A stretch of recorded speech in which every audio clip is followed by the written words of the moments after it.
The last thing I remember before they wheeled us into that care home was the sound of our children laughing in the parking lot. I stood there, leaning on my walker, my legs shaking from more than just age. Henry, my husband, gripped his cane so hard his knuckles went white, those same knuckles that had been broken twice on factory floors, that had built cribs and tree houses and dreams with nothing but determination and borrowed tools.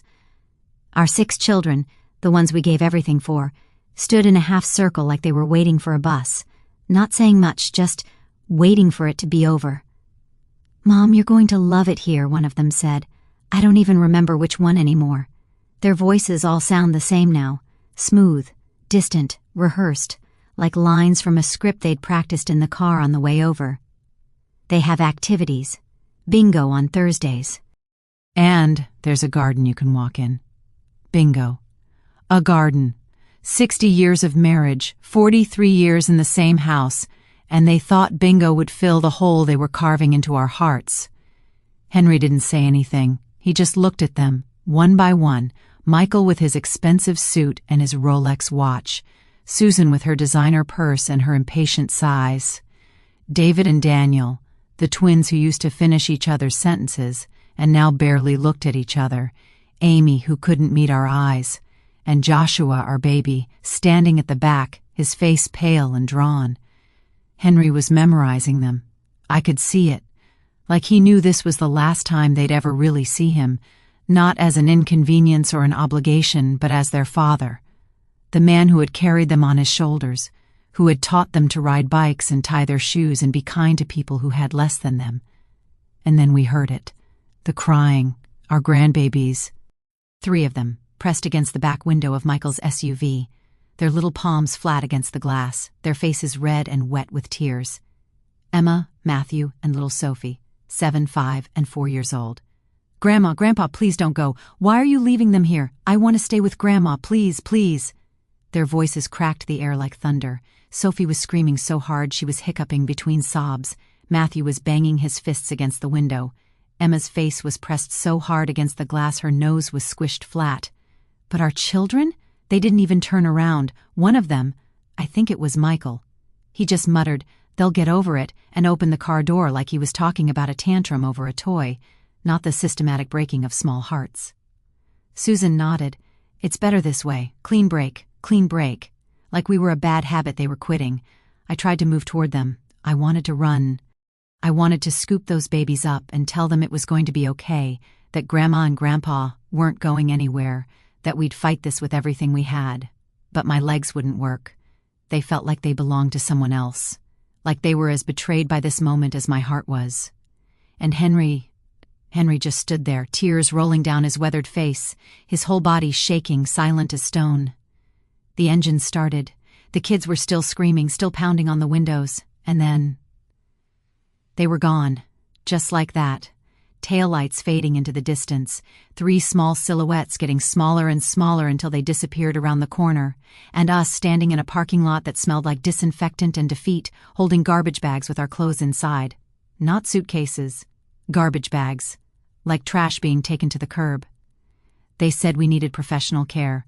They said they were too busy, but what they really meant was, "You're not worth the inconvenience anymore. You've become expensive, difficult, old, and we have better things to do. We've been here 6 months now." Room 12B. 2 narrow beds with thin mattresses that smell like industrial laundry detergent and other people's dreams. A window that looks out onto a dumpster, the green kind, the industrial size, where they throw away everything from old bed sheets to the belongings of residents who've died with no one to claim them. The walls are beige, that particular shade of beige that isn't really a color at all, just the absence of effort, the absence of care. Everything smells like bleach and old flowers and something else I can't name. Maybe it's just sadness, soaked into the paint over decades of people being left behind. Henry doesn't talk much anymore. He sits by that window most days, staring out at nothing, or maybe not nothing. Maybe he's staring at the life we used to have, the house with the front porch he built with his own hands, the garden where I grew tomatoes every summer, the driveway where our grandkids drew chalk hopscotch squares that we'd avoid stepping on for weeks because erasing them felt like erasing their laughter, Sometimes I catch him whispering names under his breath, our children's names, like he's trying to remember who they used to be, before the money, before the success, before they became the kind of people who could look at their parents and see only inconvenience. Michael, Susan, David, Daniel, Amy, Joshua. He says them like a prayer, or maybe like a eulogy. At night, when the lights go out and the hallway gets quiet except for the sound of machines beeping and old people moaning in their sleep, I hear him crying, soft, like he's ashamed of it, like even now, after everything, he's trying not to be a burden, trying not to take up too much space in a world that's made it clear we don't fit anymore. I reach across the gap between our beds and hold his hand. His skin is paper thin now. I can feel every bone, every tendon. These hands built a business from nothing. These hands held our children when they cried. These hands fed them, clothed them, protected them, and now they shake when he tries to hold a fork. We just lie there in the dark. Two people who built a life together, now waiting for it to end. But here's the thing they don't know, the thing none of them know. They think we're just two old people, forgotten, powerless, waiting to die. What they don't know, what they haven't bothered to ask because they stopped asking us questions years ago, is that everything they have still belongs to us. Every business, every property, every dollar they spend like it's theirs. The corporate headquarters with the glass walls and the modern art, the vacation homes, the investment portfolios, the trust funds they've already mentally divided up among themselves. It's not theirs. It never was. And soon, they're going to find out. My name is Margaret Collins. I'm 79 years old and my husband Henry is 81. And this one isn't easy to tell. My hands are shaking as I record this. Not from age, well, not just from age, but from everything I'm about to tell you, from the weight of it. Because once you speak certain truths out loud, you can't take them back. They exist in the world. They become real in a way they weren't before. Before I go any further, I want to ask you something. If you're listening to this, if you've made it this far, please take a moment and hit that like button. Subscribe if you haven't already. And down in the comments, tell me where you're watching from. It helps me know how far these stories travel. It reminds me that maybe, just maybe, somewhere out there kindness still exists. Because I need to believe that. I really do. Some days, sitting in this room with its beige walls and its view of that dumpster, I wonder if kindness was something I imagined, if it was ever real at all, or if it was just something we told ourselves to make the hard days bearable. Pause. But then I remember. I remember the life we lived, the choices we made, and I know it was real. So please, like, subscribe, comment, let me know I'm not alone. Okay, let me take you back to when things were different, when we were different. Back to when our children looked at us with love instead of obligation. I met Henry in 1964. I was 19, he was 22.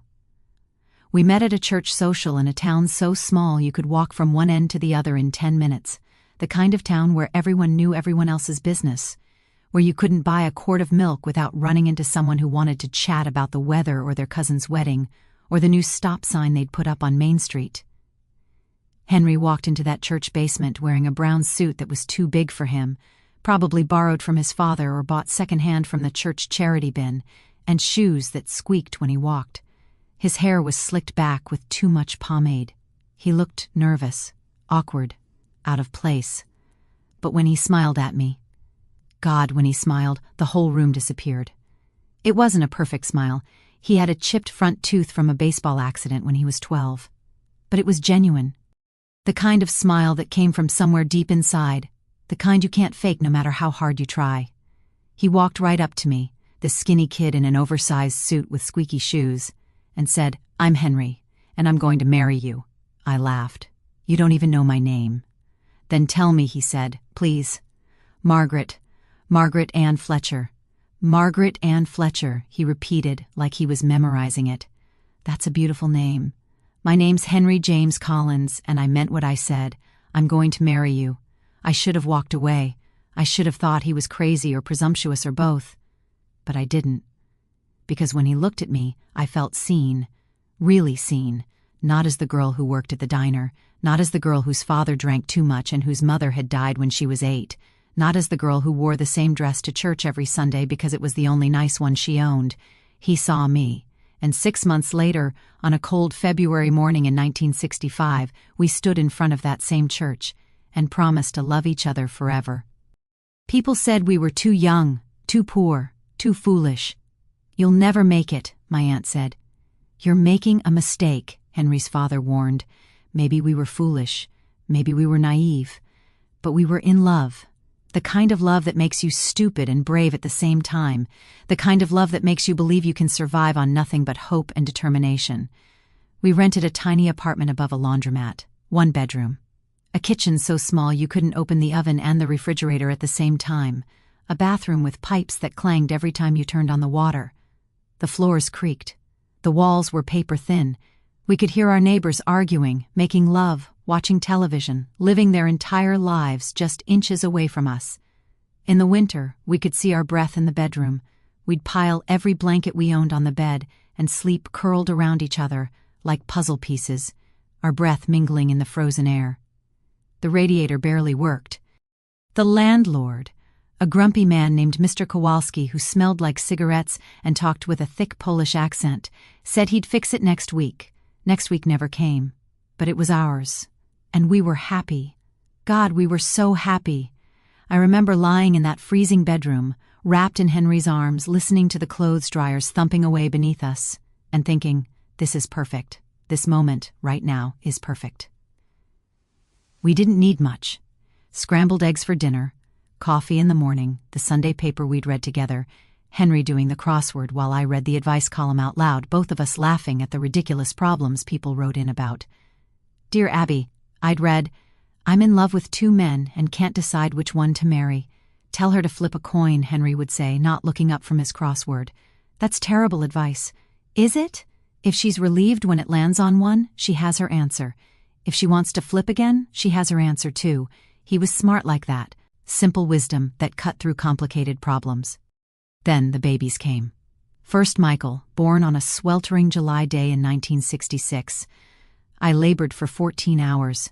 Henry held my hand the entire time, even when I squeezed so hard I left bruises, even when I screamed at him that this was all his fault, even when the doctor finally pulled our son into the world, red-faced and wailing and perfect, and Henry cried harder than I'd ever seen anyone cry.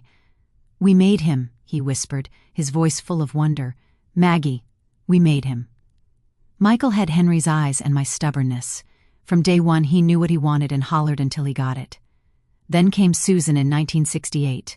Quiet where Michael was loud. Thoughtful where he was impulsive. She'd lie in her crib for hours, just watching the world, taking it all in with those serious dark eyes. Then the twins, David and Daniel, in 1970. 2 for the price of 1, the doctor joked. But the joke was on us because twins are actually 3 times the work. They cried in shifts, like they'd worked out a schedule to ensure we never slept more than 20 minutes at a time. But they were beautiful. Identical down to a small birthmark on David's left shoulder blade, which was the only way we could tell them apart until they were old enough to develop different personalities. Then Amy in 1972, sweet, sensitive Amy, who cried when she saw roadkill and tried to bandage her stuffed animals when they got torn. And finally Joshua in 1976, our surprise baby. Our what were we thinking, baby. Our last gift. 6 children in 11 years. People used to joke that we were trying to start our own baseball team. Strangers would count them in the grocery store, 1, 2, 3, 4, 5, 6, and shake their heads like we'd committed some kind of crime. "You know what causes that, don't you?" some busybody asked me once at the checkout line. "Yes," I said calmly, "a happy marriage."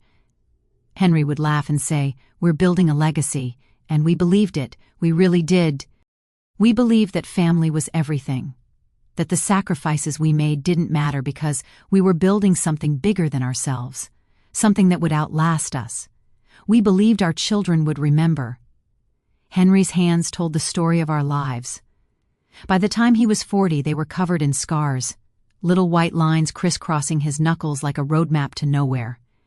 Burn marks from the factory machinery that ran too hot and too fast, driven by quotas that didn't care about human limitations. Calluses so thick you could barely see the lines of his palms anymore. The lines that fortune tellers say tell your future, all buried under layers of hard work. He used to joke that his hands were work maps, every scar a place he'd been, every callus a job he'd finished. But I knew the truth. Those hands built our children's futures, brick by brick, dollar by dollar, scar by scar. Henry worked at Midwest Manufacturing, a factory on the edge of town that made auto parts. He started there right after we got married, sweeping floors and hauling scrap metal for $1.85 an hour. Eventually, he worked his way up to the assembly line, then to machine operation, then to quality control. But no matter how far up he climbed, it was never enough money, never enough hours in the day, never enough of him to go around. He worked 60-hour weeks, sometimes more. Second shift, third shift, double shifts when they were available. He'd come home at 2 in the morning smelling like machine oil and metal shavings, his clothes stiff with grime, his face gray with exhaustion. His hands were always cut up from the machines, paper cuts from handling shipping manifests, deeper cuts from when machinery malfunctioned, and he'd have to reach in and fix it while everyone else stood around watching, too scared to get their own hands dirty. His back. God, his back. By the time he was 45, it was bent from years of lifting and hauling and standing in positions no human spine was meant to hold for 8, 10, 12 hours at a stretch. His eyes were always tired from the fluorescent lights that hummed overhead, 24 hours a day, 7 days a week, in that windowless factory that felt more like a prison than a workplace. But he never complained. Not once. Not when he pulled a muscle loading pallets, not when he threw out his back and had to sleep on the floor for a week because the bed hurt too much. Not when the factory had layoffs and everyone was terrified they'd be next, working twice as hard to prove they were indispensable. "I'm fine, Maggie," he'd say when I'd try to put ice on his injuries or get him to rest. Just a little sore. But I'd see him at night, lying on the floor of our bedroom because the bed hurt too much, pressing ice packs against his spine, biting his lips so hard it bled to keep from crying out. I wanted to scream at him to stop, to rest, to let someone else carry the weight for once. But I didn't. Because I knew why he was doing it. He was doing it for them. For Michael, who needed braces. For Susan, who wanted piano lessons. For the twins who outgrew their shoes every 3 months. For Amy, who needed glasses. For Joshua, who needed everything, because babies need everything. He was doing it for me too, so I wouldn't have to work outside the home, so I could be there when the kids got home from school, so I could nurse the babies and make dinner and help with homework and be the kind of mother I'd never had. Every scar on his hands was a sacrifice he made willingly, and I loved him for it, even as it broke my heart to watch. I stayed home with the kids. Stayed home makes it sound like I was resting, like I spent my days reading magazines and watching soap operas. The reality was different. I was up at 5:30 every morning. Henry's shift started at 7, which meant he needed to leave by 6:30 to catch the bus. I'd make his breakfast, eggs, toast, coffee so strong it could strip paint, and pack his lunch. 2 sandwiches, usually peanut butter or bologna, an apple, a thermos of coffee. Some days I'd tuck in a cookie or a piece of cake if we had extra. After he left, I'd get the kids up, one by one, which was harder than it sounds when you have 6 children spanning elementary school to infancy. Michael had to be at school by 8, Susan by 8:15. The twins shared a classroom, which was a blessing and a curse because they either reinforced each other's good behavior or their bad. There was no middle ground. I'd make breakfast. Oatmeal usually because it was cheap and filling, scrambled eggs when we could afford them, toast with margarine, never butter, butter was too expensive. Then I'd pack lunches. 6 brown paper bags lined up on the counter like soldiers, sandwiches, carrot sticks, an apple or an orange, a cookie on Fridays if I'd had time to bake. Then I'd dress the little ones. Amy was old enough to dress herself by then, but she'd always put her shoes on the wrong feet or button her sweater crooked, so I'd have to fix it. By 7:45 we'd be out the door, walking the 6 blocks to school. Me pushing Joshua in an old stroller we'd bought at a yard sale, Amy holding onto the side, the older kids running ahead. Drop off, walk home, finally breathe. But there was no rest. Laundry. 6 kids generate an obscene amount of laundry. I'd be washing clothes every single day, running them through our old wringer washer, the kind where you had to feed each piece through manually, and if you weren't careful you'd get your fingers caught and they'd come out red and throbbing, hanging them on the line in the backyard. taking them down, folding them, putting them away, cleaning.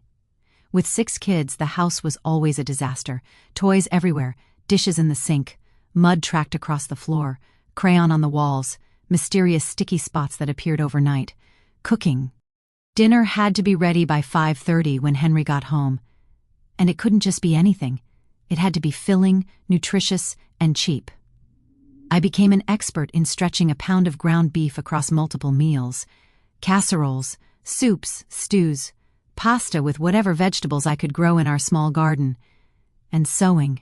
God, the sewing. We couldn't afford to buy new clothes every time someone grew or wore something out, so I sewed. I'd stay up until 2, 3 in the morning, sitting under a single lamp in our bedroom, my fingers raw and aching, patching pants and hemming dresses and letting out waistbands. I made most of their clothes from scratch. I'd buy fabric remnants at the discount store. The stuff nobody else wanted, the weird patterns and colors that were on clearance, and I'd turn them into shirts and skirts and pajamas. Susan's first day of school dress? I made it from a tablecloth I found at a church rummage sale. It had little blue flowers on it, and I stayed up all night to finish it in time.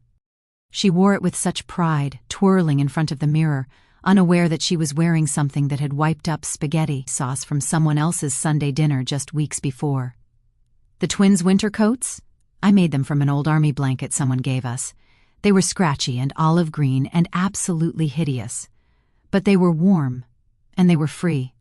My hands ached constantly, the joints swollen, the fingertips covered in tiny pinpricks from where I'd stabbed myself with needles thousands of times. But I kept sewing, because what else could I do? We didn't have much, but we had enough. That's what I told myself. When we couldn't afford to turn the heat up and the kids slept in layers.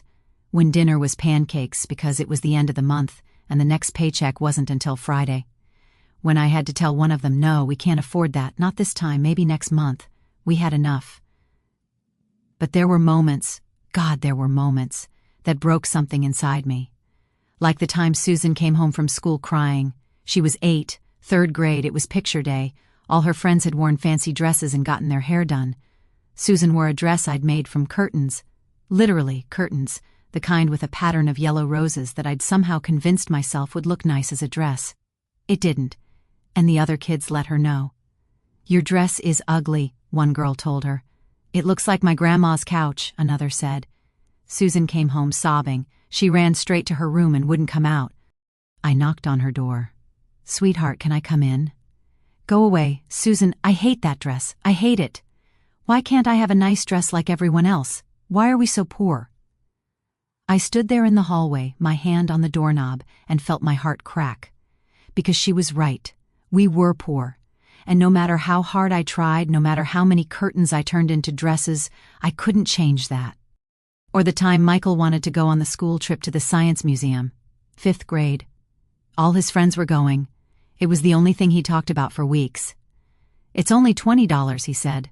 Only $20. We didn't have $20. We barely had 20 cents. "Maybe next time," I said. His face fell. "But Mom, everyone's going." "I know, sweetheart. But we just can't right now. Why not?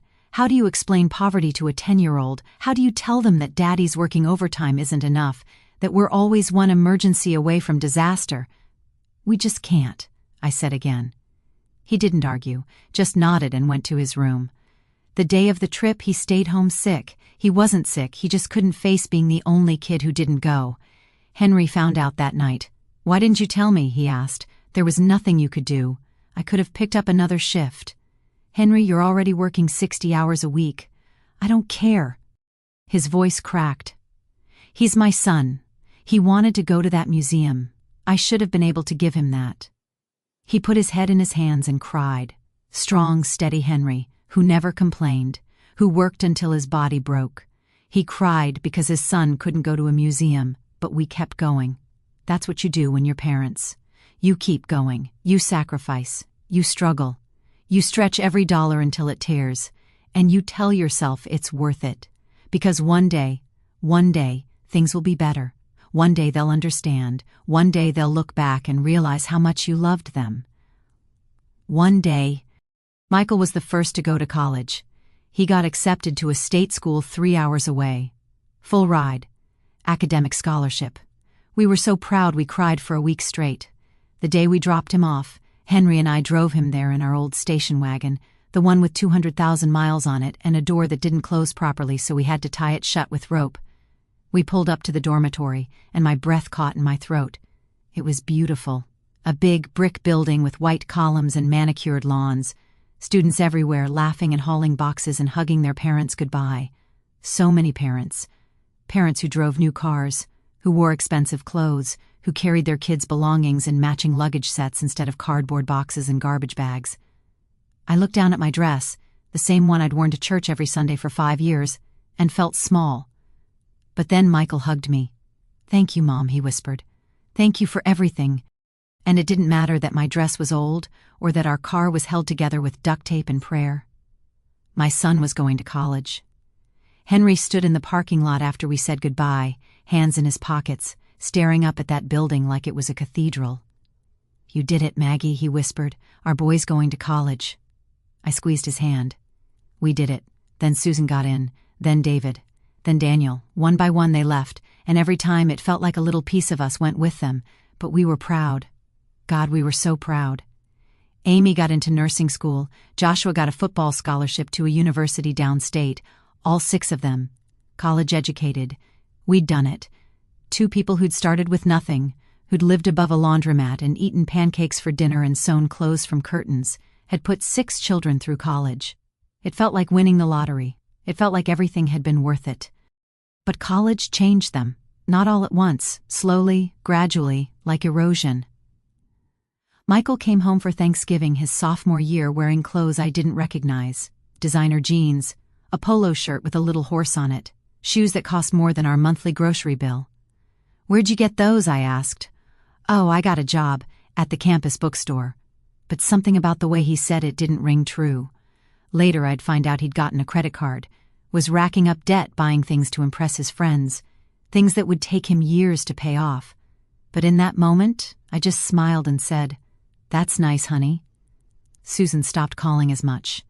She was busy with sorority activities, she said. Rush week, mixers, formals, words I didn't understand. The twins fell in with a business crowd, started talking about networking and leveraging opportunities and other phrases that sounded like they came from a textbook instead of a human being.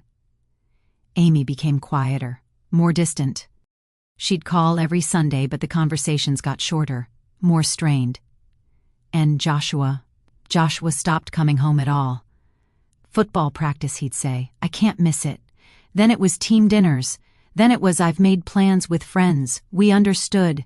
Kids grow up. They build their own lives." But it hurt. God, it hurt. Henry kept working. Even when his back gave out in 1990. He was 52.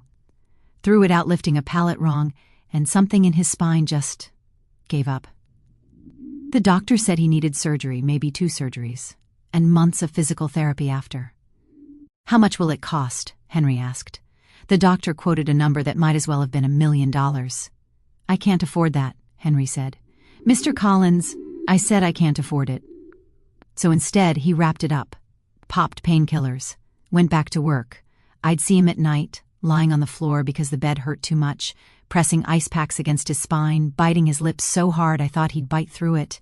"Henry, please," I'd beg. "Please see another doctor. Please let them fix it."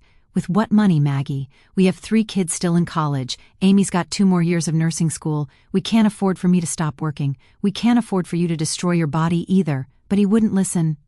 He just kept going, kept pushing, kept sacrificing. For them. Always for them. In 1998, Midwest Manufacturing announced they were closing. 42 years of service. Henry had been there since he was 22 years old, half his life. And just like that, it was over. They gathered all the workers in the break room one Tuesday morning. The plant manager stood on a table and read from a prepared statement.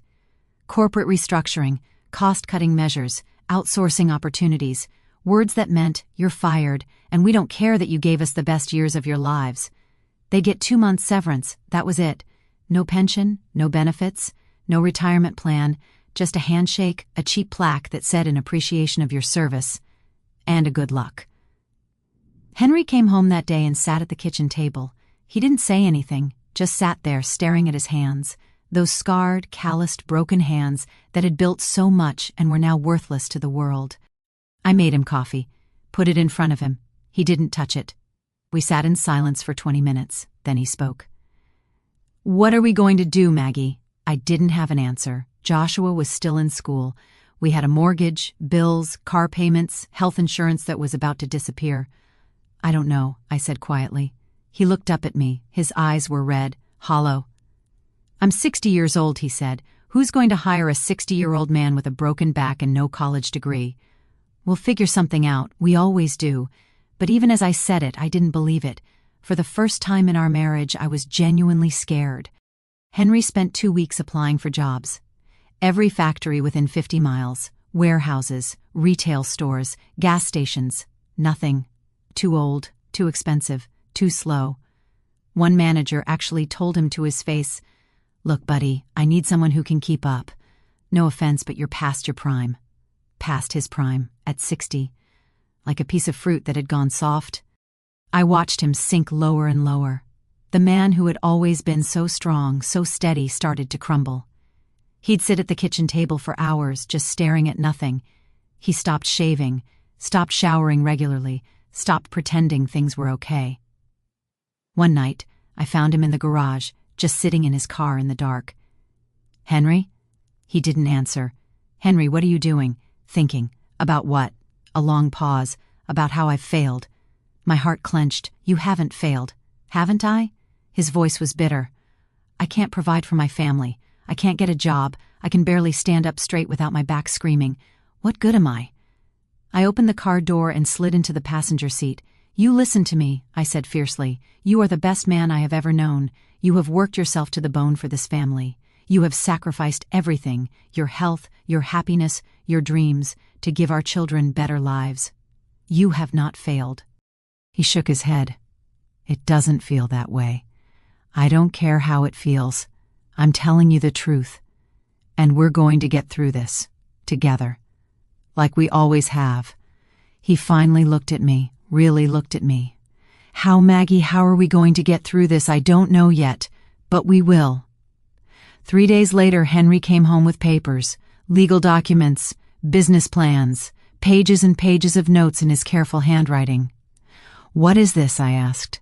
He spread them across the kitchen table. His eyes, those tired, defeated eyes, had a spark in them I hadn't seen in weeks. "I'm starting a freight company." I blinked. "What?" "A trucking business. Local deliveries, small freight." "I've been doing research. There's a gap in the market. The big companies don't want to deal with small loads, and the mom-and-pop operations can't compete on price. But if I can position us right in the middle—" "Henry, slow down. Start from the beginning." He took a breath. "You remember Jim Portman? From the factory? The guy who drove the delivery truck?" "Yeah. He got laid off too, and he knows the routes, knows the clients, knows the business inside and out. I called him yesterday. He's in. He wants to partner with me." "Partner with you to do what?" "Start a freight company. Collins and Portman Freight. Or maybe just Collins Freight. We're still working out the name." I sat down slowly. "Henry, we don't have money for this. We have the house." My stomach dropped. "What?" "I can take out a loan against the house, use it as collateral, buy 2 trucks to start. Used ones, nothing fancy. Jim knows a guy who's selling some old rigs for cheap. We can fix them up, get them running. Henry, you want to risk our house?" "I want to feed my family." His voice rose. "Maggie, I've applied to 57 jobs. 57. Every single one has told me no. This is our shot. This is how we survive." I looked at those papers spread across the table. At my husband's desperate, determined face. At the hope flickering in his eyes. "What if it fails?" I whispered. "What if it doesn't?" We risked everything. Took out a $40,000 loan against the house we'd been paying on for 30 years. The house where we'd raised our children. The house that was supposed to be our safety net. We gambled it all on 2 old trucks and a dream. Henry bought the trucks. A 1989 Ford and a 1991 Freightliner, both with over 300,000 miles on them. They were beaten up, rusty, temperamental beasts that broke down more often than they ran. But they were ours. Jim Portman became Henry's partner and first driver. They split duties. Henry handled logistics, scheduling, client relations. Jim drove routes and handled maintenance. I became the office. I answered phones, kept the books, tracked shipments, filed paperwork, sent invoices, chased down payments from clients who thought they could stiff the little guy. We turned our dining room into headquarters. The table where our children had eaten thousands of meals became my desk. The china cabinet where I'd kept my mother's dishes, the only thing of value she'd left me, got emptied out to make room for files and supplies. The first year was brutal.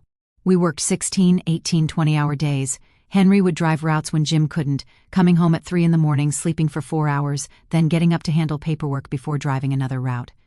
I'd be on the phone from 7 in the morning until midnight, tracking down clients, solving problems, putting out fires.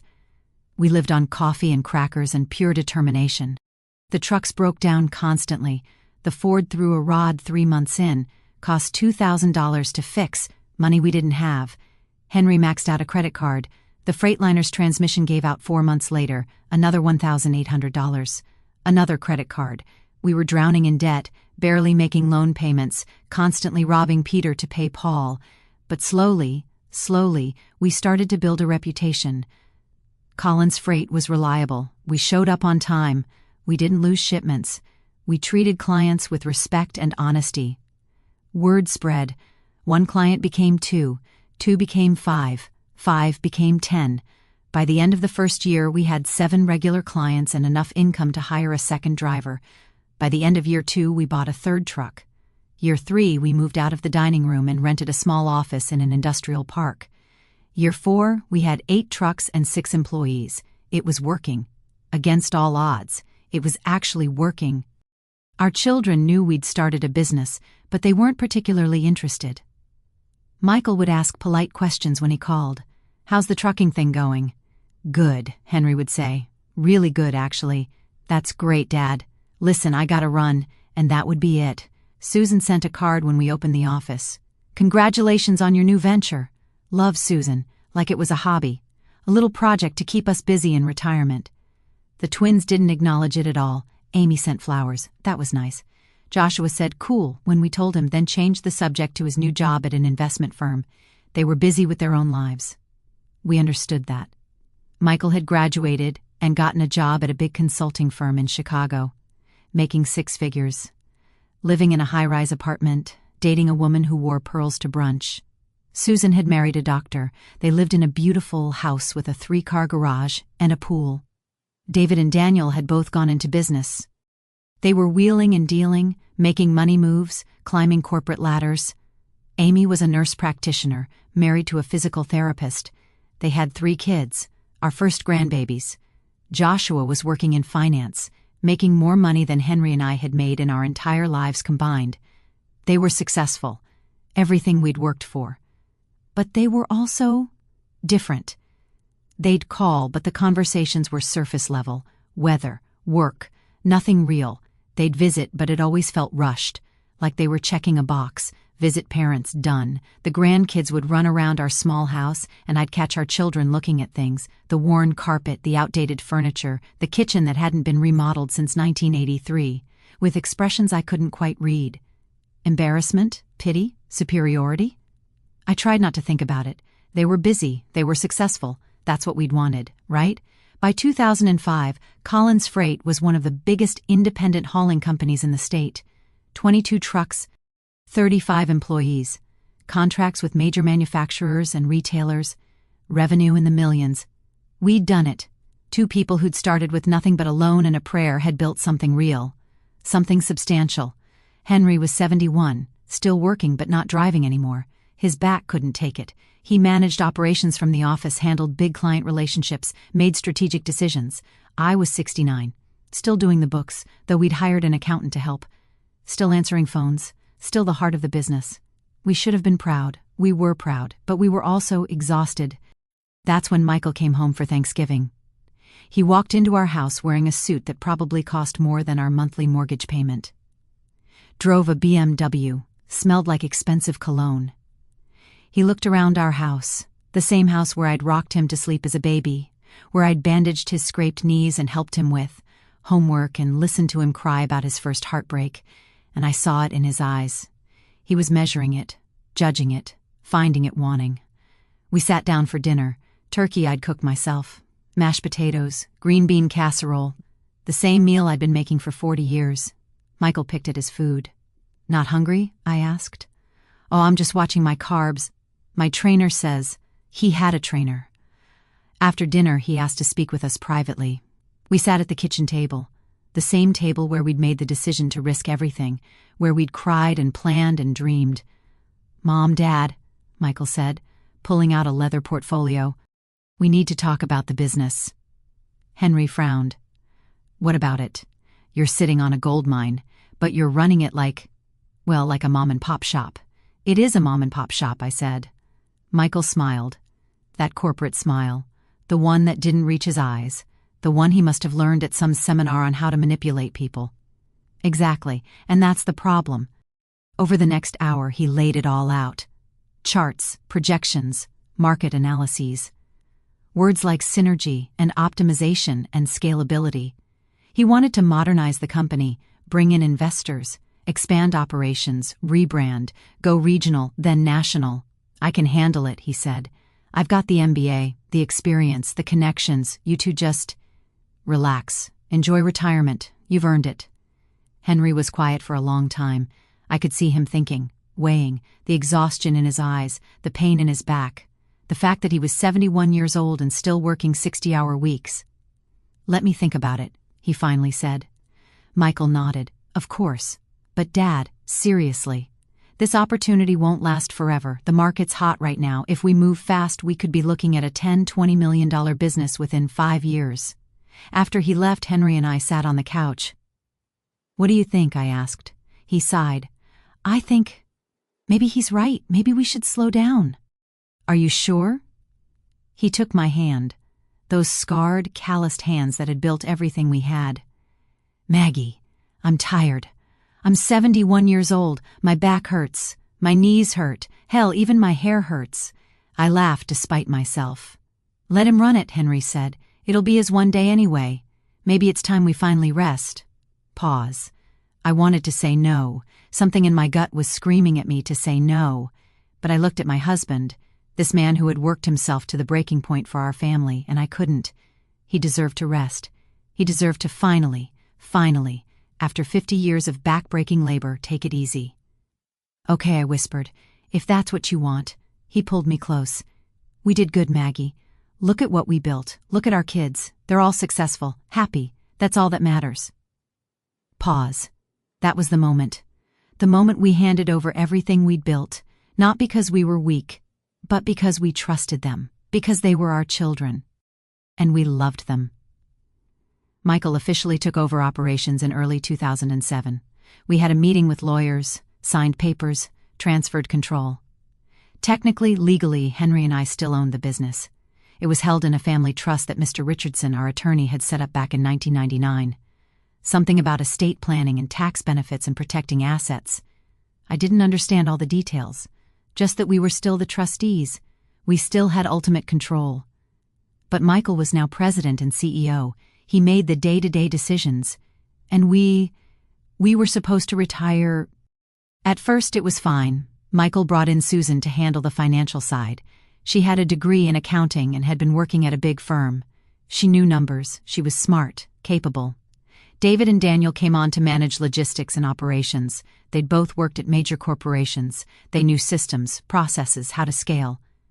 Amy took over human resources, hiring, firing, benefits, employee relations.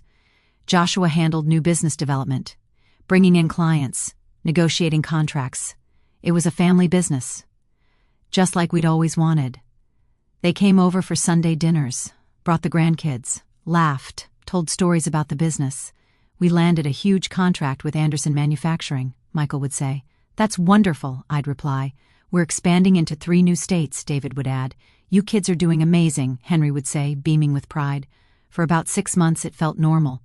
Better than normal. Our children were working together, building something.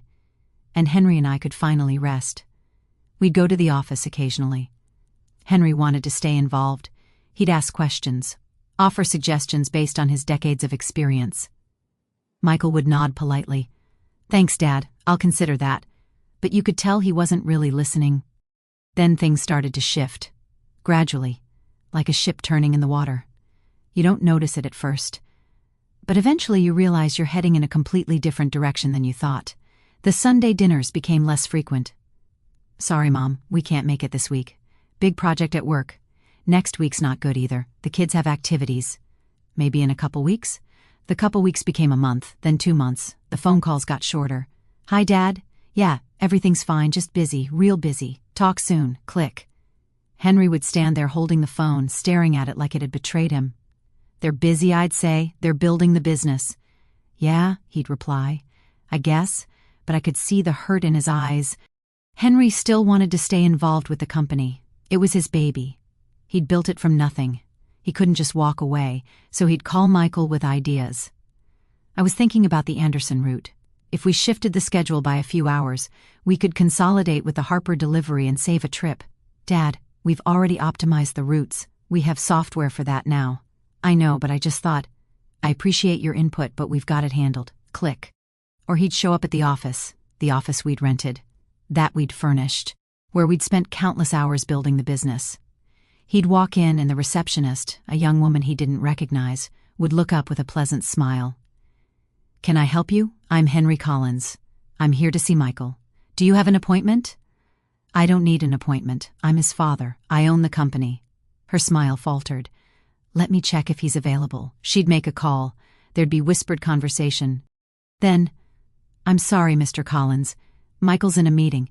Can I have him call you back?" "I'll wait." "It might be a while." I said I'll wait. He'd sit in the lobby of his own company, watching strangers walk past, watching the business he'd built operate without him. Sometimes Michael would come out after 20 minutes, sometimes an hour. "Hey, Dad, what's up? I just wanted to check on things, see how the Jefferson contract is going. It's fine. All handled."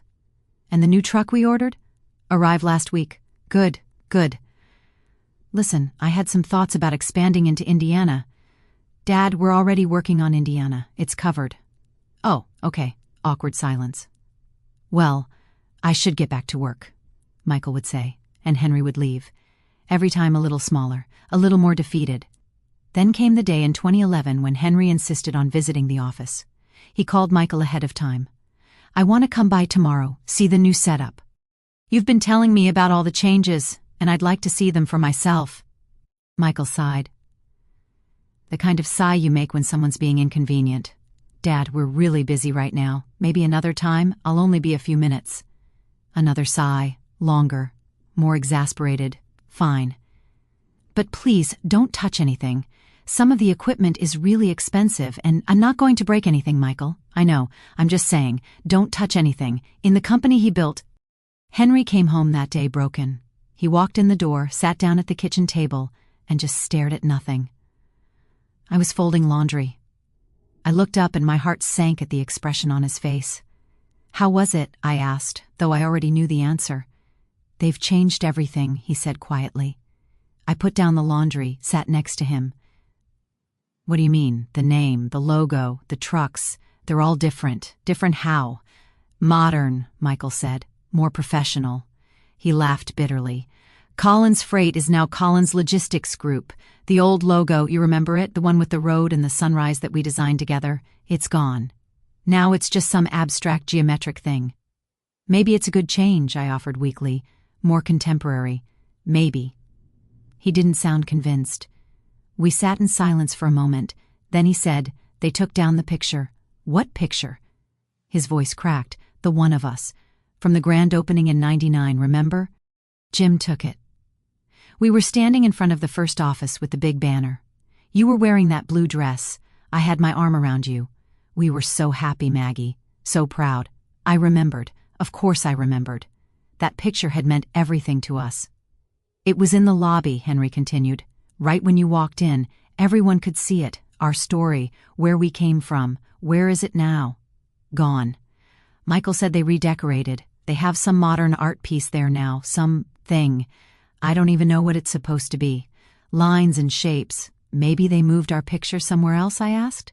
Michael said they archived it. Archived. Such a sterile word for erasing someone's legacy. Henry looked at me and I saw tears in his eyes. "Maggie, I don't think they want us there anymore." I reached for his hand. That's not true. They're trying to make the business their own. That's natural, is it? Is it natural to erase your parents? To pretend the business sprang fully formed from nothing? I didn't have an answer. Over the next few years, the distance grew. Our children still called, but only on birthdays and major holidays. And the conversations were perfunctory. "Happy birthday, Mom. Sorry I can't talk long. Big meeting in 5 minutes. Happy birthday, Dad. Hey, crazy busy week. Let's catch up soon." Soon never came. The grandkids stopped visiting. At first there were excuses. Emma has soccer. Matthew has a birthday party. Sophie's not feeling well. Then the excuses stopped. They just didn't come. We'd see pictures on Facebook sometimes. Susan had set up an account for me back when she still made time for things like that. The grandkids at Disney World, at baseball games, at school events, smiling, happy, growing up without us. I'd show the pictures to Henry. "Look how big Emma's getting. Matthew's playing baseball now?" Sophie lost her front tooth. He'd look at the pictures with this expression of profound loss. "We're missing it," he'd say. "We're missing their whole lives. They're busy, Henry. Kids these days have so many activities. We weren't too busy for our kids." And he was right. We hadn't been, no matter how many hours Henry worked, no matter how exhausted we were. We'd made time. For every school play and Little League game and parent-teacher conference, we'd been there, always. I started having problems in 2015, 79 years old, and my body decided it was done. High blood pressure, arthritis, diabetes. Nothing immediately life-threatening, just the slow accumulation of age and wear. The doctor prescribed medications, told me to watch my diet, exercise, reduce stress. I tried, I really did. But every time I climbed the stairs and my knees screamed in protest, or I'd struggle to open a jar because my hands didn't work right anymore, I felt like I was failing some test I hadn't studied for. Getting old is humiliating in ways no one tells you about. Henry tried to help, but he had his own problems. His back had never recovered from those years at the factory. He moved like every step hurt, because it did. We'd sit together in the evenings, both of us in pain, both of us aging faster than we wanted to admit. And I'd think, we need help, but I didn't say it out loud. Because who would help us? Then Henry fell. November 2017. A cold Tuesday morning, he was coming down the stairs, moving carefully like he always did.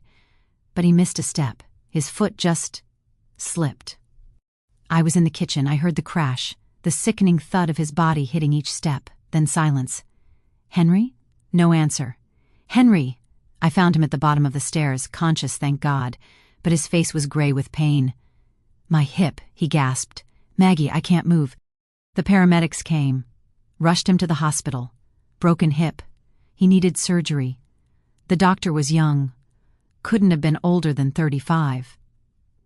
"Mr. Collins, you're looking at a hip replacement. It's a common procedure, but at your age, recovery can be challenging." "How challenging?" "Weeks of physical therapy.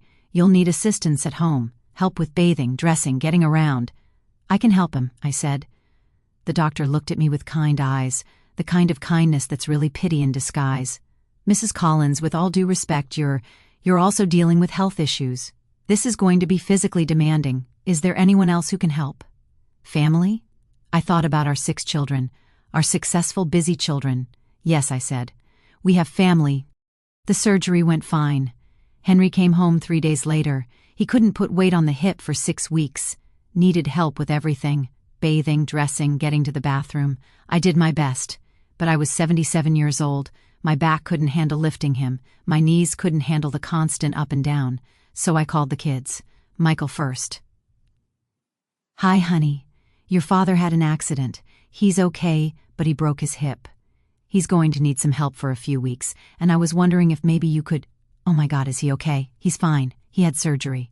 But he needs help, and I can't—" "Mom, I'm so sorry. This week is insane. We have the quarterly review. I literally can't take any time off right now." "What about next week?" "Next week I'm in California for a conference. The week after? I'll have to check my schedule. Listen, Mom, I'll call you back. I'm literally walking into a meeting." Click.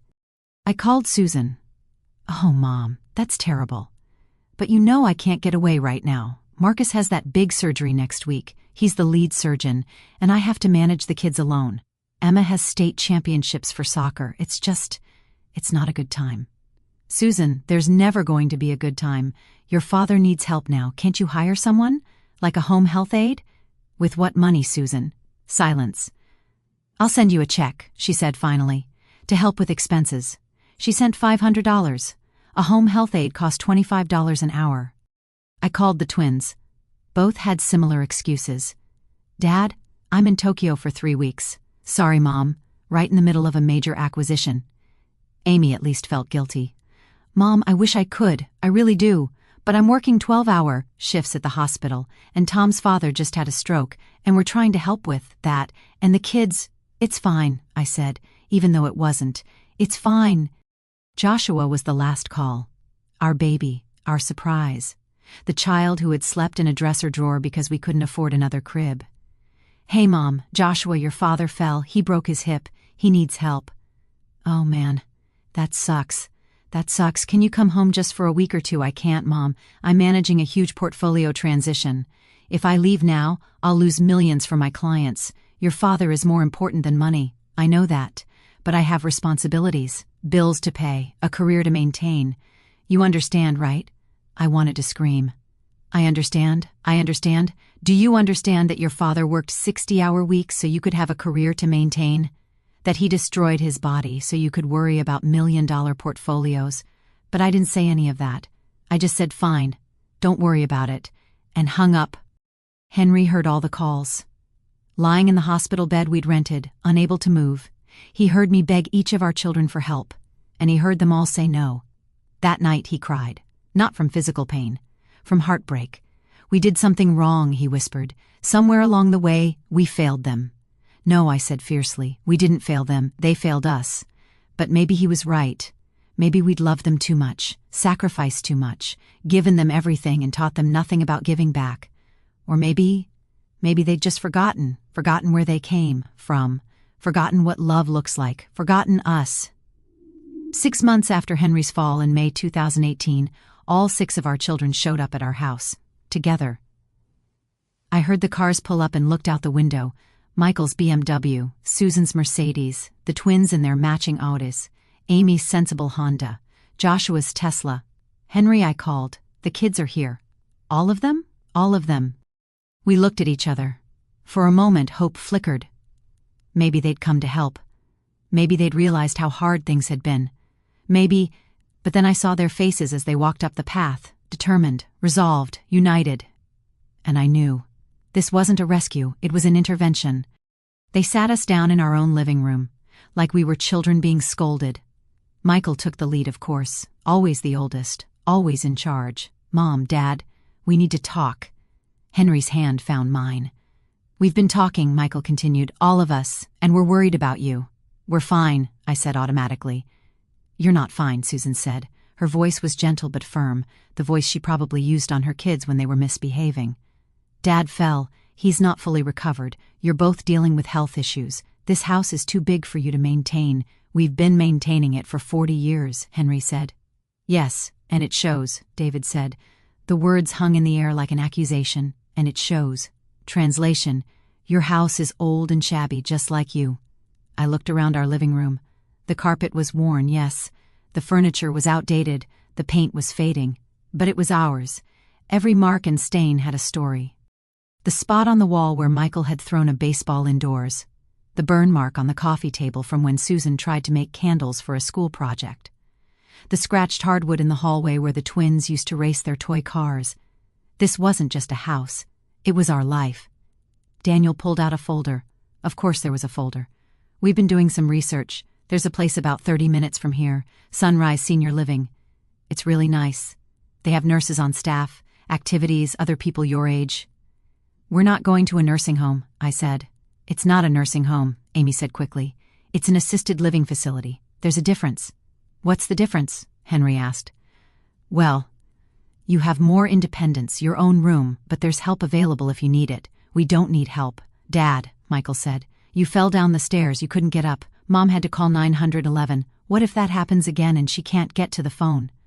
What if something happens to Mom and you can't help her? We'll manage, Henry said. You can't, Susan's voice rose. Don't you understand?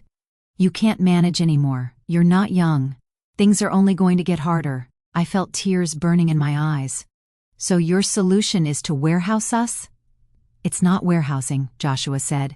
It's making sure you're safe. Safe? Henry's voice was bitter. Or convenient?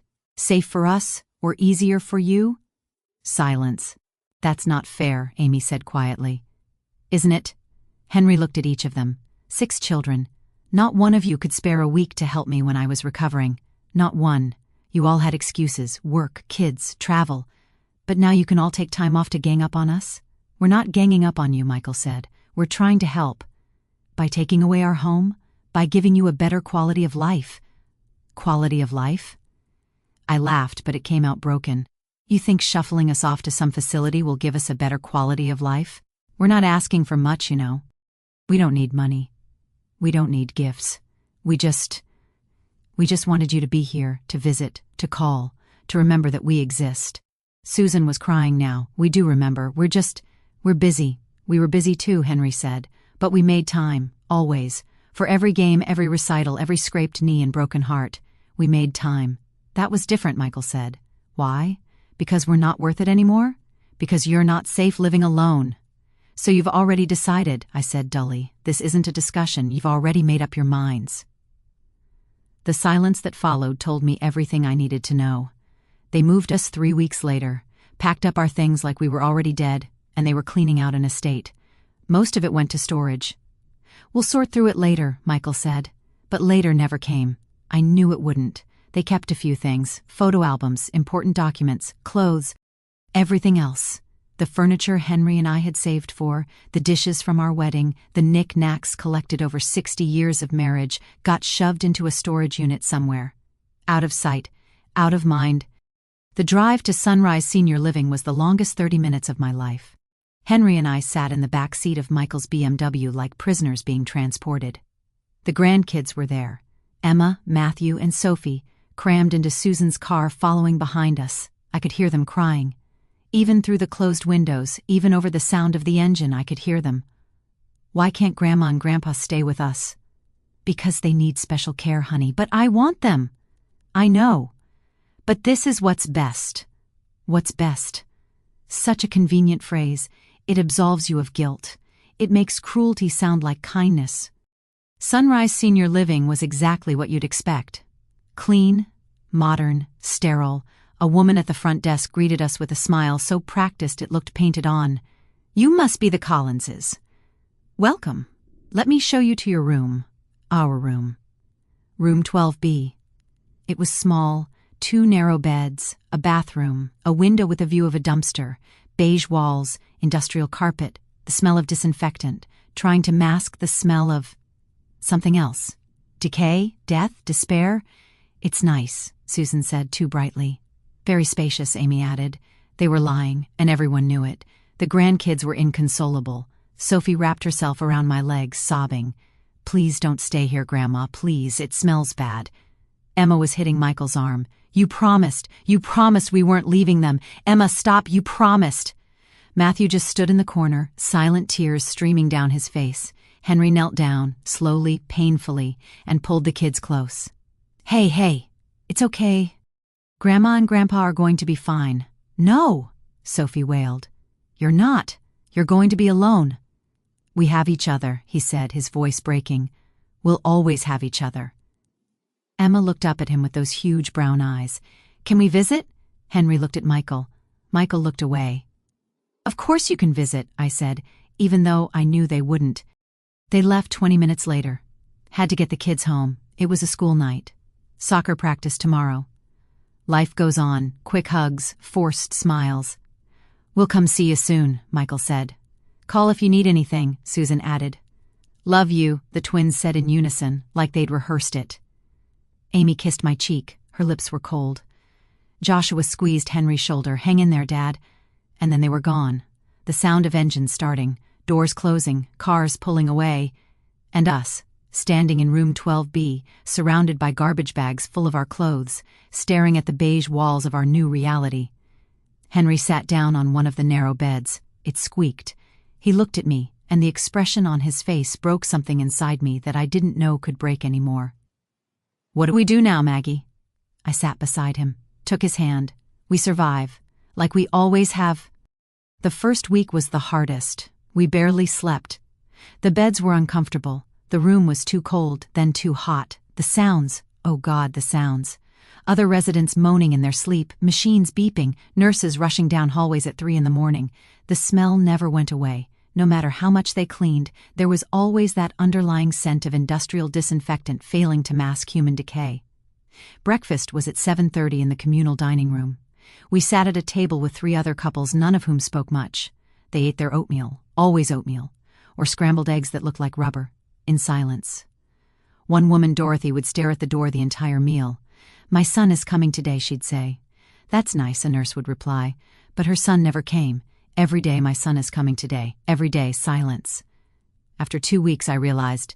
She'd been saying that for months. Maybe years. Her son wasn't coming. He was never coming. Henry tried to stay positive at first. "It's not so bad," he'd say. "We're together. That's what matters." But I watched him diminish day by day. He'd sit by that window for hours, staring out at the dumpster, at the parking lot, at the world going on without us.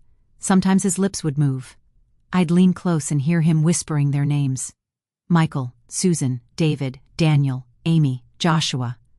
Like a prayer. Or a curse. Activities were Tuesday and Thursday at 2. Bingo, mostly. Sometimes trivia. Once a month someone would come play piano and we'd sing old songs. Henry refused to go at first. "I'm not playing bingo," he said. "I'm not some child who needs to be entertained." But eventually the boredom broke him down. There was nothing else to do, no projects, no purpose, just endless hours of existing. So we played bingo. And I watched my husband, this man who had built a business, who had worked alongside machines and negotiated with clients and made decisions that affected dozens of employees, mark numbers on a card, and hope for a prize that was usually a candy bar or a cheap stuffed animal. It was humiliating. For both of us. Other residents would tell their stories. Carl was a World War II veteran, 92 years old. He'd fought in the Pacific, had shrapnel still embedded in his leg. He had 3 children, 9 grandchildren, 12 great-grandchildren. None of them came to his birthday. The nurses brought him a cupcake with a candle, sang happy birthday in those cheerful voices that sounded like knives. He cried. 92 years old, war hero, crying over a grocery store cupcake because his family forgot him. I cried watching him. Margaret Chen was 85, used to be a concert pianist. Her daughter lived 30 minutes away, visited once every 3 months, stayed for 20 minutes, spent most of the time on her phone. Margaret would wait by the door for days before the visit. Get dressed up, put on makeup, fix her hair, and her daughter would show up in yoga pants, check her phone constantly, and leave as soon as she could. "She's busy," Margaret would say afterward. "She works so hard." But her hands would shake when she said it, and we'd find her later, crying in her room. There was a man, Robert, 88, former engineer. He'd designed bridges, important bridges that millions of people drove over every day. His family put him here and forgot about him. One night, he tried to leave, just walked out the front door in his pajamas. Security found him 3 blocks away, trying to find the bus stop. "I want to go home," he kept saying. "Please, I just want to go home." They brought him back, medicated him. Now he sits in the common room, staring at nothing, drool running down his chin. That's what happens when you try to leave. At night, in our narrow beds with the gap between us, Henry and I would talk. "Do you think they'll visit this weekend?" He'd ask. "Maybe." Michael said he'd try to come by. I know, but Michael didn't come. Neither did any of the others. Days turned into weeks, weeks into months. No visits, occasional calls, always brief. "Hi, Mom, how are you?" "Good, that's great. Listen, I gotta run. Hey, Dad, just checking in. Everything okay?" "Great, talk soon, talk soon."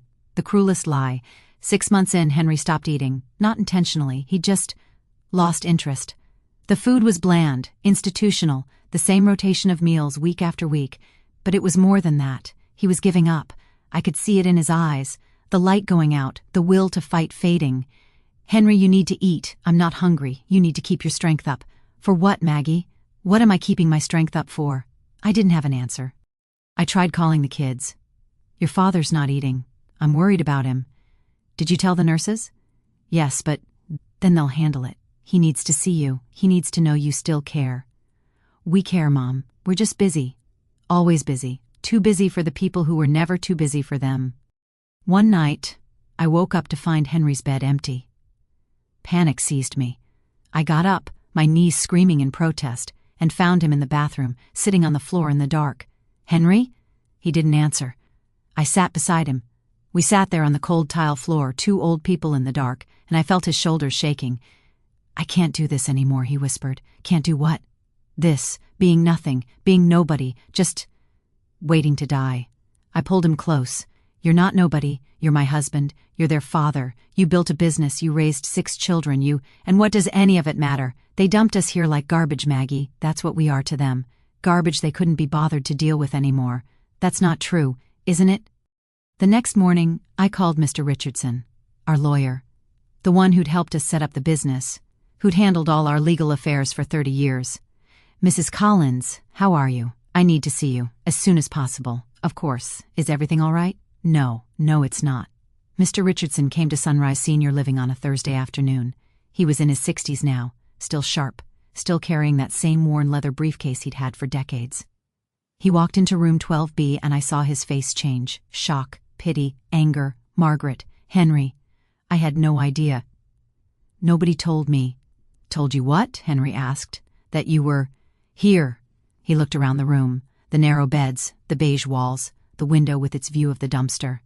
"Why are you here?" he asked. "What happened?" So we told him. Everything. Henry's fall, our children's response, the intervention, the move. Mr. Richardson's jaw clenched tighter and tighter as we spoke. When we finished, he was quiet for a long moment. Then he said, "Those ungrateful." He stopped himself. "I'm sorry, that was inappropriate. It was accurate," I said. He sat down heavily on the chair by the window, the only chair in the room. "I need to ask you something," he said, "and I need you to think carefully before you answer. Do you want to stay here?" "No," Henry said immediately. "Could you live independently, without help?" We looked at each other. "Honestly?" "Probably not," I said. "We're both dealing with health issues. Henry's mobility is limited. I'm not as strong as I used to be." Mr. Richardson nodded. "What about moving in with one of your children?" We both laughed. It came out bitter. "They don't want us," Henry said. "They made that very clear." "Then we have a problem," Mr. Richardson said, "because legally you have options. But practically—" He trailed off. "What do you mean, legally we have options?" I asked. He opened his briefcase, pulled out files. "The business, Collins Logistics Group. Do you remember the trust we set up?" "Vaguely," Henry said. "You established an irrevocable family trust in 1999. It holds all the business assets, the properties, the investments, everything. Right, for the kids, yes. But—" He paused. "You're still the trustees. You maintain control until you die or until you voluntarily transfer your trustee status." I felt something shift in my chest. "What are you saying?" "I'm saying that legally you still own everything. Your children are beneficiaries, but they have no legal control. They can't sell, can't make major decisions without your approval. They're essentially managing assets that belong to you." Henry sat up straighter. "They don't know that, do they?" "I don't know what they know or don't know. But based on how they're behaving—" Mr. Richardson shook his head. "I guess they think it's already theirs. They're probably treating it as such." "How much are we talking about?" I asked. Mr. Richardson pulled out a document. "The last valuation I did was 6 months ago. Between the business, the properties, and the investment accounts, approximately $23 million. The room tilted. "$23 million? Yes. The business has grown substantially since your children took over. Ironically, your investments have been managed quite well. They've just forgotten who it belongs to." Henry and I sat in silence for a long time after Mr. Richardson left. $23 million. We were sitting in this horrible room with its beige walls and its view of a dumpster, and we were worth $23 million. Our children, who couldn't spare an hour to visit us, were running a business worth millions. Our children, who dumped us here and forgotten about us, were living in expensive houses and driving luxury cars with money that technically wasn't even theirs yet. "What do we do?" Henry asked. I looked at him. Really looked at him. This man who'd worked himself to breaking, who'd sacrificed everything for our family, who was now a shadow of the strong, vibrant person he'd once been. "I don't know," I said, but that was a lie. I knew exactly what we had to do. We spent 3 days talking about it. Henry would sit by the window, staring out, thinking. I'd lie in my narrow bed, running through scenarios in my mind. What would happen if we just left things as they were? We'd die here, alone. And our children would inherit everything without ever understanding what they'd taken for granted. What would happen if we confronted them? They'd make excuses, promise to do better, maybe visit once or twice, then fall back into their old patterns. Nothing would change. Unless we made it change. Is this revenge? Henry asked one night. We were lying in our separate beds, the gap between us feeling like a canyon. No, I said. Revenge is about hurting them. This is about teaching them. What's the difference? I thought about it for a long time. Revenge is making them feel the pain we felt. Teaching them is helping them understand why that pain exists, where it comes from, what created it. Will they learn? I don't know. Maybe, maybe not. But at least we won't die feeling like we failed. Failed? Henry, we gave them everything, every opportunity, every advantage, and they became people who could look at us and see only inconvenience. If we do nothing, if we just accept this and let them inherit everything we built, what does that teach them? That they can treat people this way and still get rewarded? He was quiet. Then, what are you proposing? I took a deep breath. I think we should dissolve the trust. Transfer everything out of their reach. Transfer it where? Somewhere it'll do good. Real good. Not just sit in investment accounts growing bigger. Like what? And then I remembered. St. Mary's Children's Home. We'd volunteered there in the 90s. Before the business got too demanding, before we got too old, it was a home for orphaned and abandoned children. Kids whose parents had died or couldn't care for them. Kids who'd been taken from abusive homes. Kids who had nothing and nobody. We'd go every Saturday for 3 years. Henry would help with maintenance, fix broken things, play basketball with the older boys. I'd help in the kitchen, read to the little ones, braid the girls' hair. We'd loved those kids, and they'd loved us back. Not because we gave them things we couldn't afford to give them much, but because we saw them, really saw them, made them feel like they mattered. St. Mary's, I said. Henry turned to look at me in the dark. The orphanage? Yes. You want to give everything to St. Mary's? Not everything, but most of it. Set up scholarships, build a new wing, fund programs, make sure those kids who have nothing, get opportunities. Our children will lose everything. Our children already have everything. They have education, skills, experience. They can rebuild. Those kids at St. Mary's, they're starting from zero, just like we did. Henry was quiet for a long time. Then he said, It feels right. It does, doesn't it? But Maggie, they're still our children. I still love them. So do I. Which is why we're not doing this to hurt them. We're doing it to wake them up. We called Mr. Richardson the next morning. We've made a decision, I said.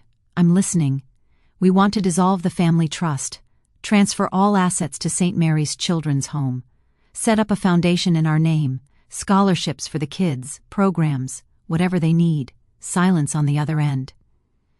Then Margaret, that's a significant decision. Are you sure? Yes, your children they'll be very upset. I imagine so. Have you thought about leaving them something? Even a small amount? Henry took the phone. They have plenty already. Houses, cars, savings. They'll be fine. The kids at St. Mary's have nothing. They need it more. More silence. Then Mr. Richardson said, When would you like to do this? As soon as possible. I'll draw up the papers. But I need to warn you, once this is done, it's irrevocable. You won't be able to change your mind. We know, I said. And there's something else. Your children are currently running the business. When they find out they no longer have any claim to it, there could be legal challenges. Accusations of diminished capacity. They might fight this. Let them fight, Henry said. We're of sound mind. We know exactly what we're doing. All right then, I'll have the papers ready by Monday. Mr. Richardson brought the papers on a Monday morning. He'd arranged for a notary to come with him, and 2 witnesses. Other lawyers from his firm who didn't know us, couldn't be accused of having a biased interest. We sat in a small conference room that Sunrise had let us use. The papers were extensive, pages and pages of legal language, but the essence was simple. All assets held in the Collins Family Trust would be transferred to the St. Mary's Children's Foundation, a new foundation created in our name, dedicated to providing education, shelter, and opportunities for orphaned and abandoned children. Our children would receive nothing. Mr. Richardson walked us through every page. This is the dissolution of the existing trust. This establishes the new foundation. This transfers all business assets. This transfers all real property. This transfers all investment accounts. Are you sure? We signed, page after page. Henry's hand shook. Not from doubt, from the weight of what we were doing. When we finished, Mr. Richardson gathered the papers. It's done, he said. As of this moment, all assets belong to the St. Mary's Children's Foundation. Your children have no legal claim. When will they find out? I asked. I'll notify them this afternoon, along with the management team at Collins Logistics. There will need to be a transition plan. The business will continue operating, but under the foundation's ownership until we determine the best path forward. What do you think they'll do? Henry asked. Mr. Richardson's expression was grim. I think they'll be very, very angry. He was right. Michael called first. 3 hours later, the phone in our room rang and I picked it up. What did you do? His voice was shaking. I couldn't tell if it was rage or panic or both. Hello, Michael. Don't hello, Michael me. What the hell did you do? We made a decision about our estate. You gave it away. You gave everything away. Do you have any idea what you've done? That business was ours. No, Michael. It was ours. Mine and your father's. And we decided what to do with it. You can't do this. We'll fight it. We'll get lawyers. We'll prove you're not competent to make these decisions. We're perfectly competent. Mr. Richardson made sure of that. We had witnesses, a notary. Everything was done properly. I can't believe this. I can't believe this. Do you know how much money you just threw away? $23 million. Yes, we know. That was our money. We worked for that. We built that business. You built it? I felt my voice rise. You built it? Your father built that business from nothing, with money borrowed against this house, while working 18-hour days, while his back was breaking. You just managed what already existed. We grew it, we expanded it, with resources we gave you, with a foundation we laid, and you know what you gave us in return? A room with a view of a dumpster. Silence. Then, that's what this is about? You're punishing us for putting you in a nursing home? It's not about punishment, Michael. It's about priorities. It's about remembering where you came from. It's about gratitude. Gratitude? You want gratitude? Fine, thank you. Thank you for everything. Now undo this. I can't. It's done. Mom, I hung up. My hands were shaking. Henry reached over and took one. Are you okay? He asked. No, but I will be. Susan called next. She was crying. Mom, please.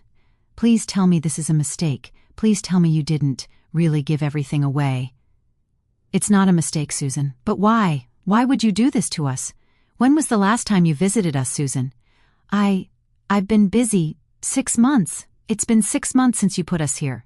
6 months since any of you visited. Do you know what that feels like?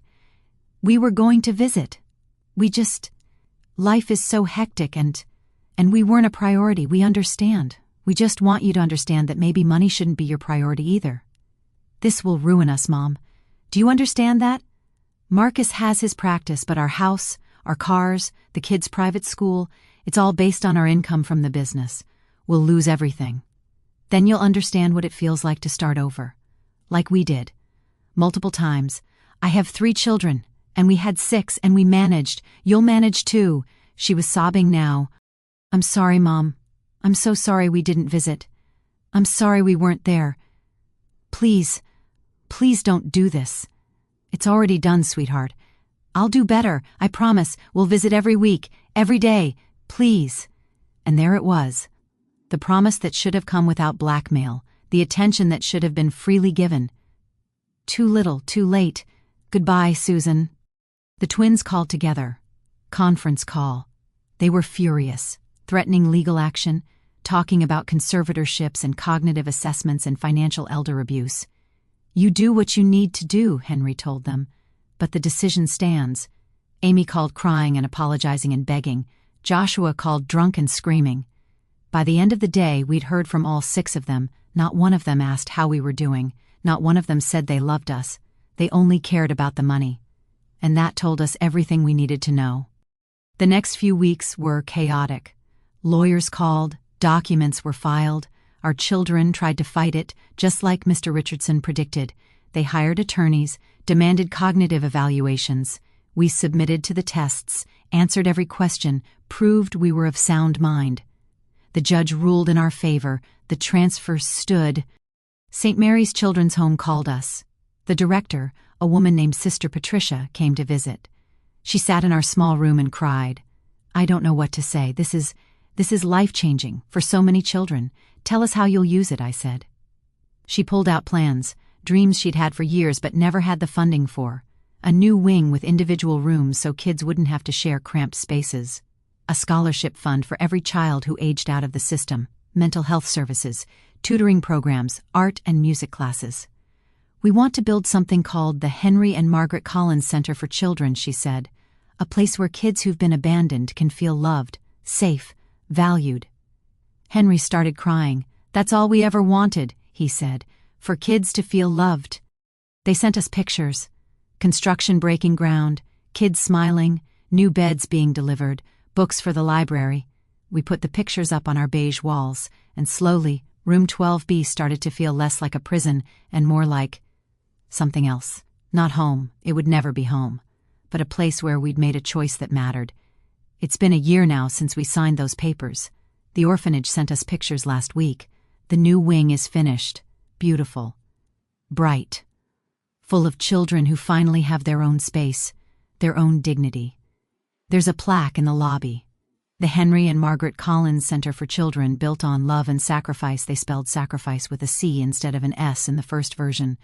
They had to redo it, but I don't mind. It's the thought that matters. Some of our children have reached out, not all of them, but some. Joshua came to visit last month. He sat in that chair by the window and cried. "I'm sorry, Mom, Dad, I'm so sorry." "We know," Henry said.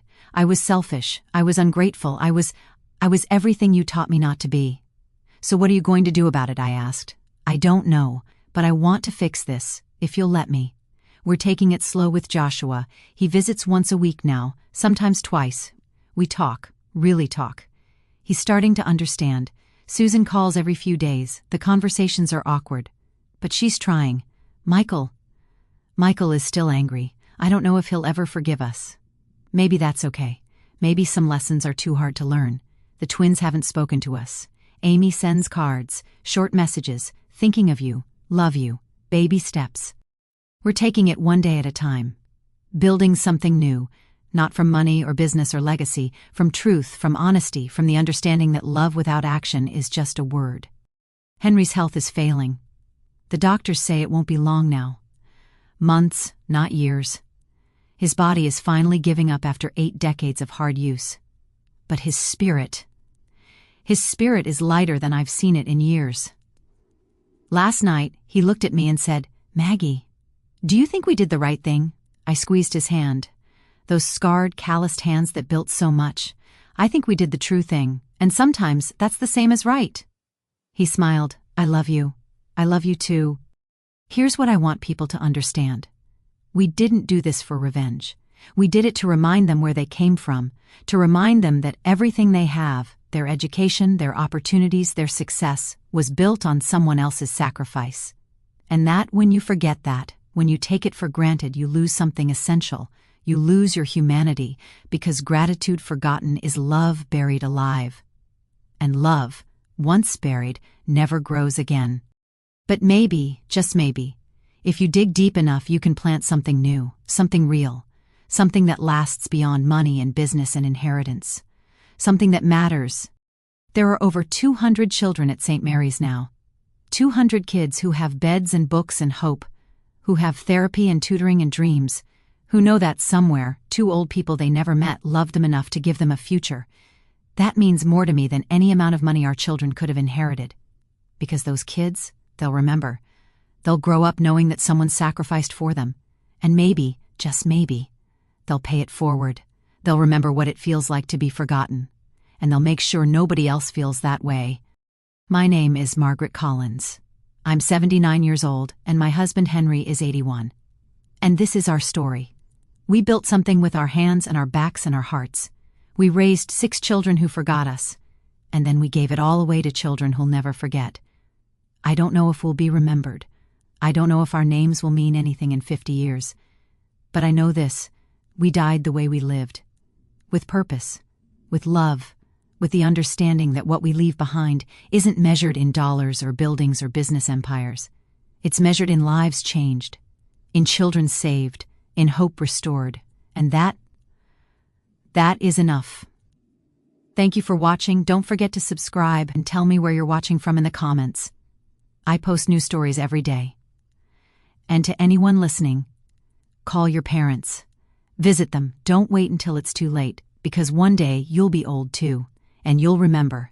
You'll remember every visit you didn't make, every call you didn't return, every moment you chose convenience over love, and you'll wish that you'd done it differently. Don't be our children. Be better,